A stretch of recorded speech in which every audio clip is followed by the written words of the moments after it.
আন্তর্জাতিক সংবাদে আপনাকে স্বাগতম। জানিয়ে দিব বিশ্বের আলোচিত কিছু গুরুত্বপূর্ণ আন্তর্জাতিক সংবাদ। এবার গাজা যুদ্ধকে কেন্দ্র করে হিজবুল্লাহ এবং ইরানের পররাষ্ট্রমন্ত্রী গোপন বৈঠকে বসেছেন।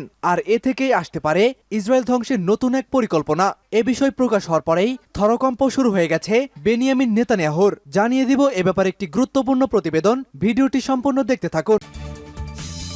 থাকবে যুদ্ধবিরতির নতুন সময় ঘোষণা করল কাতার।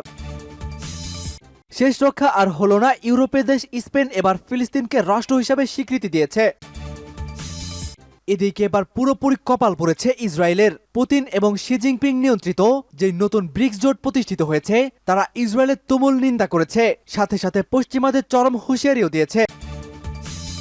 সর্বশেষ জানিয়ে দিব এবার ইসরায়েলকে সমর্থনকারী দেশগুলোকে ভয়ঙ্কর হুঁশিয়ারি দিল এরদোয়ান। চাপে পড়ে গেছে নেতানিয়াহু, সময় যেন সংকটে পরিণত হয়েছে।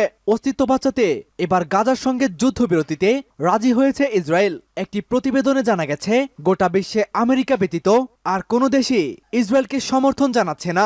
এ যেন এক কোণঠাসা অবস্থায় পড়ে গেল নেতানিয়াহু। ইহুদিদের অস্তিত্ব হারিয়ে যেতে এটুকুই যথেষ্ট। গোটা সংবাদ সম্পর্কে আপনার মূল্যবান মন্তব্যটি আমাদের কমেন্ট বক্সে জানিয়ে দিন। আমাদের ভিডিওটিতে একটি লাইক দিন এবং চ্যানেলটি সাবস্ক্রাইব করে পরবর্তী আপডেট সংবাদ সবার আগে পেতে আমাদের সাথেই জুড়ে থাকুন। গাজা যুদ্ধকে কেন্দ্র করে হিজবুল্লাহ এবং ইরানের নতুন বৈঠক অনুষ্ঠিত হচ্ছে। আর এ থেকেই বেরিয়ে আসতে পারে ইসরায়েল ধ্বংসের নতুন এক পরিকল্পনা। লেবাননের শক্তিশালী সশস্ত্র গোষ্ঠী হিজবুল্লাহ প্রধানের সঙ্গে বৈঠক করেছেন ইরানের পররাষ্ট্রমন্ত্রী হোসাইন আমির আব্দুলাহিয়ান। লেবাননের একটি অজ্ঞাত স্থানে তাদের এই বৈঠকটি হয়েছে। লেবাননের সংবাদ মাধ্যম নাহার নেট জানিয়েছেন গতকাল বুধবার লেবাননে যান ইরানের পররাষ্ট্রমন্ত্রী। গত 7 অক্টোবর হামাস ও ইসরায়েলের মধ্যে যুদ্ধ বাঁধার পর এটি লেবাননে তার দ্বিতীয় সফর। এরপর আজ বৃহস্পতিবার হিজবুল্লাহ প্রধানের সঙ্গে বৈঠকে বসেছেন ইরানের এই পররাষ্ট্রমন্ত্রী। লেবাননে পৌঁছে ইরানি পররাষ্ট্রমন্ত্রী হুঁশিয়ারি সুরে বলেছেন, কাতারের মধ্যস্থতায় যদি হামাস ও ইসরায়েলের মধ্যে যুদ্ধবিরতির চুক্তি না হয় তাহলে যুদ্ধ এই অঞ্চলের অন্যান্য জায়গায় ছড়িয়ে পড়তে পারে। তিনি আরো বলেন, যদি আগামীকাল যুদ্ধবিরতি শুরু হয়, যদি এটি অব্যাহত না থাকে তাহলে এ অঞ্চলের অবস্থা যুদ্ধবিরতির আগের পর্যায়ে থাকবে না এবং যুদ্ধের পরিধি অনেক বেড়ে যাবে। হিজবুল্লাহ প্রধানের সঙ্গে বৈঠকের আগে লেবাননের রাজধানী বৈরুতে গতকাল ফিলিস্তিনি ইসলামিক জিহাদের সেক্রেটারি জেনারেল খলিল আল হায়া, হামাসের পলিটি ব্যুরোর একজন সদস্য এবং 2 সশস্ত্র গোষ্ঠীর অন্যান্য সদস্যদের সঙ্গে আলোচনায় বসেন এই ইরানি পররাষ্ট্রমন্ত্রী। হামাস ও ইসরায়েলের মধ্যে বৃহস্পতিবার থেকে 4 দিনের যুদ্ধবিরতি শুরু হওয়ার কথা থাকলেও সেটি অনুষ্ঠিত হয়নি। কাতারের পররাষ্ট্র মন্ত্রণালয়ের বরাতে আন্তর্জাতিক সংবাদ মাধ্যমগুলো জানিয়েছে আগামীকাল শুক্রবার থেকে এই যুদ্ধবিরতি শুরু হতে পারে। মূলত কিছু বিষয় সমাধান না হওয়া পর্যন্ত যুদ্ধবিরতিটি পিছিয়ে যাচ্ছে। সূত্র দ্য টাইমস অব ইসরায়েল। মার্কিন সেনাদের উপরে হামলা অব্যাহত রাখার ঘোষণা দিয়েছে ইরাকি গোষ্ঠী। ইরাকের প্রতিরোধ গোষ্ঠী কাতাইব হিজবুল্লাহ সম্প্রতি ঘোষণা করেছিল তারা আর মধ্যপ্রাচ্যে মার্কিন সেনাদের লক্ষ্য করে কোনো প্রকার হামলা চালাবে না। সেই ঘোষণায় খানিকটা স্বস্তি পেলেও আবার অস্বস্তিকর পরিস্থিতি হাজির হয়েছে মার্কিন প্রেসিডেন্ট জো বাইডেনের জন্য। এবার ইরাকের আরেক প্রতিরোধ গোষ্ঠী আল নুজাইবা জানিয়েছে তারা গাজায় যুদ্ধবিরতি না হওয়া পর্যন্ত মার্কিন সেনাদের লক্ষ্য করে একের পর এক হামলা চালিয়ে যাবে। গোষ্ঠীটির মহাপরিচালক শেখ আকরাম আল কাবি শুক্রবার এই ঘোষণা দিয়েছেন। সেই সাথে তার ইরাক থেকে পুরোপুরিভাবে মার্কিন সেনাদের প্রত্যাহারের দাবি জানিয়েছেন। এক বিবৃতিতে আকরাম বলছে এই সিদ্ধান্ত তার গোষ্ঠী এককভাবেই নিয়েছে। এর আগে ইরাকের অন্যতম সশস্ত্র গোষ্ঠী কাতাইব হিজবুল্লাহ জানিয়েছিল ইরাকের প্রধানমন্ত্রী ও সরকারের সাথে আলোচনার পর তারা মার্কিন বাহিনীর উপরে হামলা চালানোর সিদ্ধান্ত থেকে সরে এসেছেন। কাতাইব হিজবুল্লাহ আল নুজাইবা ইরাকের পপুলার মোবিলাইজেশন ফোর্সেরই অংশ। কাতাইব হিজবুল্লাহর নেতৃত্বেই এই গোষ্ঠীগুলো এতদিন গাজার সমর্থনে ইরাক ও সিরিয়ায় ঘাঁটি ঘিরে থাকা মার্কিন সেনাদের উপরে হামলা চালিয়ে আসছিল। নুজাইবা গোষ্ঠীর নেতা আল কাবি বলেছেন তারা এককভাবেই মার্কিন বাহিনীর উপরে হামলা চালানোর সাহসী সিদ্ধান্ত নিয়েছে। তার মতে আল নুজাইবার স্বাধীনতার চেতনা ধরে রাখতেই এই লড়াই অব্যাহত রয়েছে। জর্ডানে মার্কিন ঘাঁটিতে ড্রোন হামলায় 3 সেনা নিহত হওয়ার ঘটনায় ইরাকি যোদ্ধাদের লক্ষ্য করে কয়েক দফা হুমকি দেয় জো বাইডেন প্রশাসন। সেই হুমকির জবাবে আল নুজাইবা প্রধান বলেছেন আমেরিকা হুমকি ধামকি দিয়ে প্রতিরোধ যোদ্ধাদের দমিয়ে রাখতে চায়, তবে তাদের এই হুমকি কোনো ধরনের কাজেই আসবে না। যুদ্ধবিরতির নতুন সময় ঘোষণা করবে কাতার। ফিলিস্তিনি সশস্ত্র গোষ্ঠী হামাস ও ইসরায়েলের মধ্যে বৃহস্পতিবার থেকে 4 দিনের যুদ্ধবিরতি শুরু হওয়ার কথা ছিল।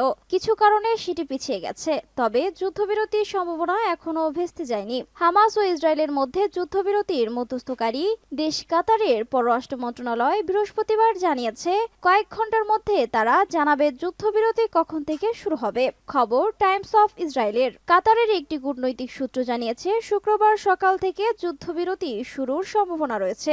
এর আগে দুই পক্ষ সম্মত হয়েছিল বৃহস্পতিবার থেকে যুদ্ধবিরতি শুরু হবে, সঙ্গে জিম্মিদের মুক্তি ও ফিলিস্তিনি বন্দীদের মুক্তির প্রতিক্রিয়াও শুরু হবে। কাতারের পররাষ্ট্র মন্ত্রণালয়ের মুখপাত্র Majed Al Ansari micro blogging site এক্সরে জানিয়েছেন জিম্মিদের মুক্তির বিষয়টি কিভাবে বাস্তবায়ন হবে সে ব্যাপারে হামাস ও ইসরায়েলের মধ্যে আলোচনা চলমান রয়েছে এবং এ আলোচনা ইতিবাচকভাবে এগোচ্ছে। তিনি বলেছেন দ্রুত সময়ের মধ্যে যুদ্ধবিরতি বাস্তবায়নে হামাস, ইসরায়েল, যুক্তরাষ্ট্র এবং মিশরে আমাদের বন্ধুদের মধ্যে কাজ চলছে।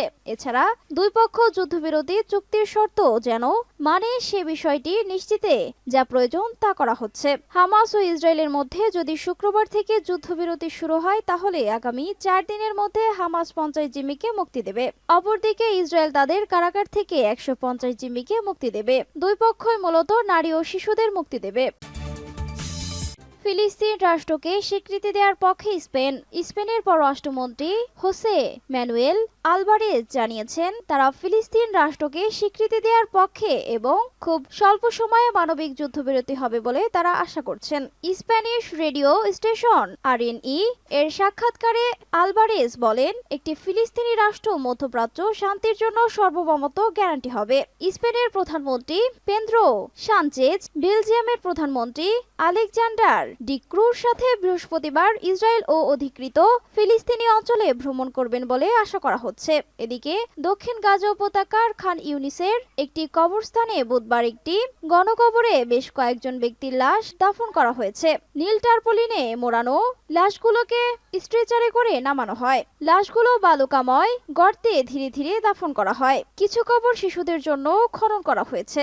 ধর্ম মন্ত্রণালয়ের জরুরি কমিটির বাসেম দাবাবেস এএফপি-কে জানান এই শহীদদের বিদায় জানানোর মতো কেউ নেই, তাই আমরা তাদের কবর দেওয়ার জন্য একটি গণকবর খনন করেছি। তারা অজানা শহীদ। কবরস্থানের কমিটির সদস্যদের মতে উত্তর গাজা উপত্যকার ইন্দোনেশিয়া ও আল সিফা হাসপাতালগুলোর থেকে এসব বিপুল সংখ্যক লাশ বয়ে আনা হয়। হামাস নিয়ন্ত্রিত স্বাস্থ্য মন্ত্রণালয়ের মুখপাত্র আশরাফ আল কুদরা বলেন জাবালিয়া শরণার্থী শিবিরের প্রান্তে অবস্থিত ইসরায়েলি বিমান হামলার শিকার ইন্দোনেশিয়া হাসপাতালটি সোমবার আংশিক খালি করা হয়েছে। সূত্র আল জাজিরা। ব্রিক্স জোটে যোগ দিচ্ছে আরও 5টি দেশ।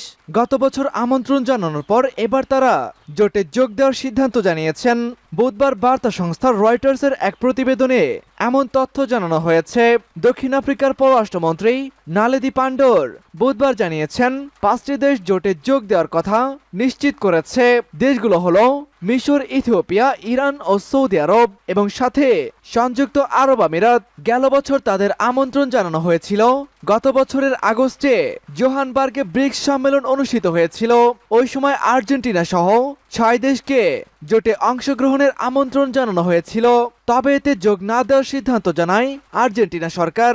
দেশগুলো জোটে যোগ দেওয়ার মাধ্যমে এর সদস্যের সংখ্যা